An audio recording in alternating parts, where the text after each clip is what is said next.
Hey, Jared here. I'm gonna show you how to make a little bag, a little drawstring, kind of a coin purse type deal, like this today. And we're just gonna be using a different style of leather. So, hope you enjoy. Now that we've got them both cut out, uh, the way we sew them together is gonna be, we want the outside facing in, like this. We're gonna sew them together like this. That way when we're all done, we just turn it inside out, and then the pretty outside will be showing. Here's the items we need for the project. You know, not counting the leather, but that's our polished hemp rope for the drawstring. We have some, waxed thread. I believe it's waxed nylon thread. Might just be regular thread, but either case works great.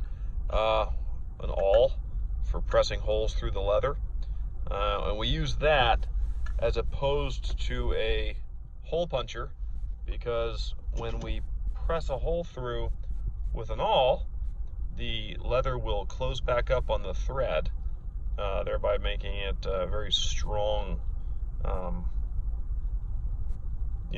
It's strong. Okay, moving on. Words are hard. And a good razor knife is imperative.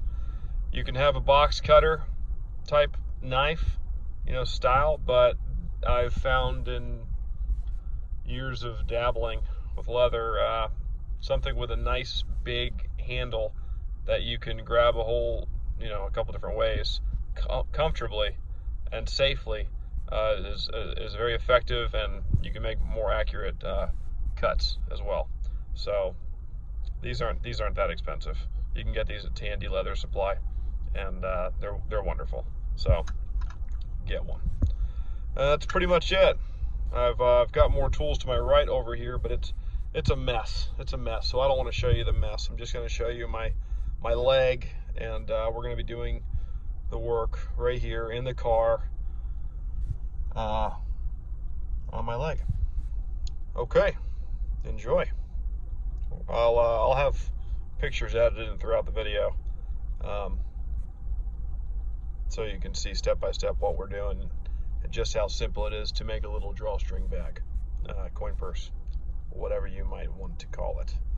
Okay, you want to orient top, bottom the way you want it. See, I just felt this, and this is kind of tough, this part of this piece of leather right here.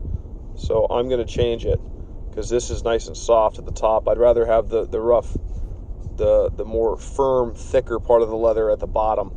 So that way when I sew it together like this, I like both top pieces where they're at the top, instead of this hard piece down here being at the top, which wouldn't work too well with the drawstring. Some pieces of leather, you'll see they vary in thickness and toughness. So just think about that when you're building your little drawstring bag. I don't have a mount for my phone, so I'm just going to try and explain this the best I can with one hand. You want to orient these so that the corners, you want to get it lined up right. You don't want to start pressing holes like when it's not straight. So get it straight, and then we're going to start in the top, one of the top corners, and it's going to be a continuous saddle stitch all the way until we finish up at the other end.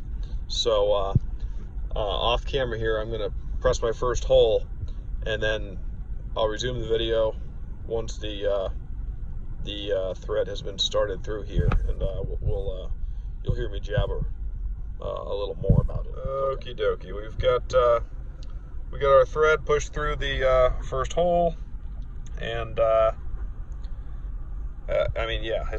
it's a lot of thread, but I'd rather you have a little bit left over at the end, or a lot left over at the end. Thread's cheap, instead of running out, stitching all this and then running out here. Wow, that would really be frustrating. So you don't want to do that. So always think about it and pull some extra off. It's big savings in time to not screw up like that. Okie doke. Let's continue. We're going to press the next 2 holes and start the saddle stitch. Okie dokie. So as you see, the other side of thread has been taken up through this hole and down through the next hole. I'm done with this one for now. I'm going to put the needle onto this piece of thread and thread it down through this hole and back up through this hole, which is the beginning of my saddle stitch. Okie dokie. So that's the beginning of our saddle stitch. From here on out with the stitching, I'm just going to have a little slideshow of pictures as the stitching continues, because beyond this, it's just, there's no point in talking about it, and it's just cool to see the stitch progress throughout its little life right here.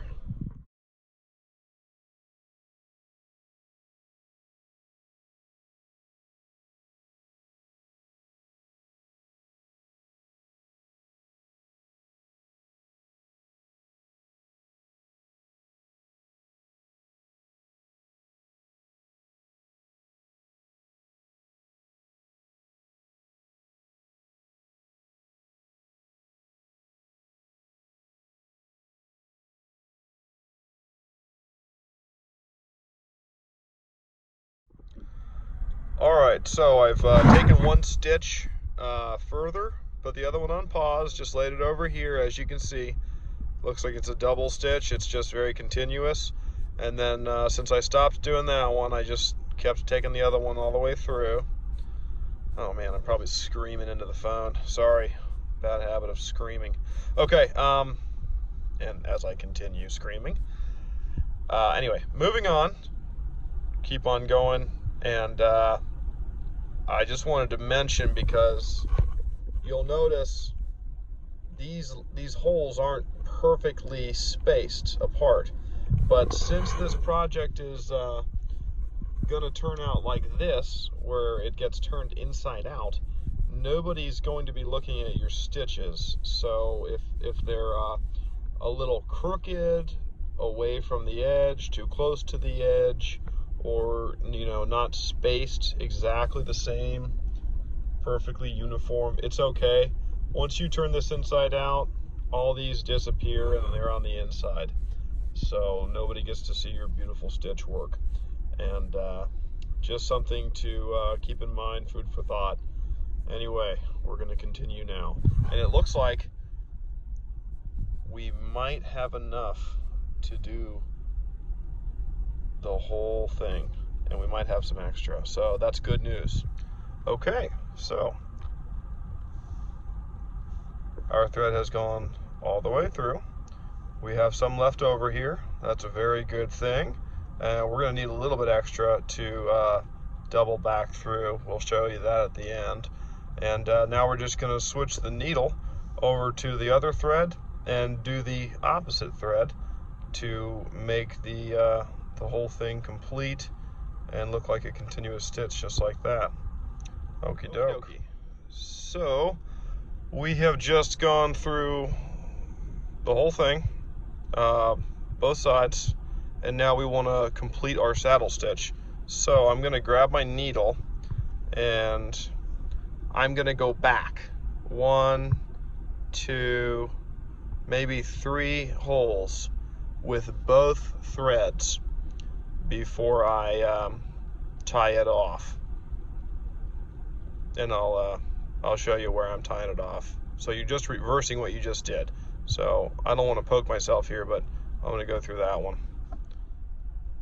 Okay, I've run them both back a couple holes. I'm going to tie these in a knot. There's just going to be a knot setting here, and I don't mind about that because this is just a little gift bag, coin purse, drawstring bag, and it's okay. They're not going to ever look at that little itty bitty knot. It'll be just inside of the opening down here once it's turned inside out, and they're not going to pay attention to that. So that's an easy way to finish off your stitch. You don't need to confuse the picture with glue or anything silly, and this can be restitched at any time.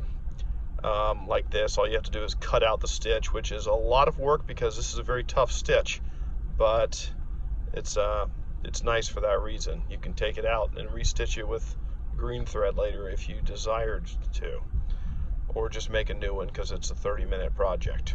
Okay, so the stitch is tied off, and I just remembered one of the main things I said we wouldn't need in the beginning: a hole puncher. You need it. You desperately need it, because we're going to be punching some holes in the top here, and we want them to remain open. So we want to use the hole puncher to remove a small circle of leather so the hemp rope can freely travel through this for the rest of this item's existence. So now we're gonna punch some holes. I'm thinking we're gonna do 1, 2, 3, so that'll create 6 holes, and I think that'll be good to go. All right, you guessed it, time to turn it inside out. Okay, there it is, turned inside out, and as you can see, it's sewn together. You can hardly see the stitch on the inside. You can reach in there and feel it.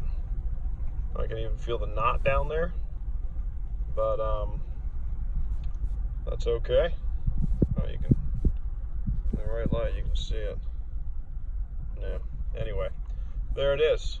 So one thing I forgot to mention: when you turn these things inside out, they're going to be a little more narrow than you thought based on the shape. You see, because you lose a lot of it when it gets turned inside out. So, but there it is, and now time to add the drawstring. Okie doke. Would you look at that?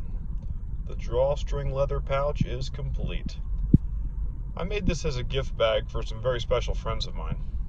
I wanted to take you through it and try my hand at editing a video for YouTube. I hope you enjoyed watching, and I also hope you are inspired to create your own drawstring leather pouch. So until next time, okay, see ya.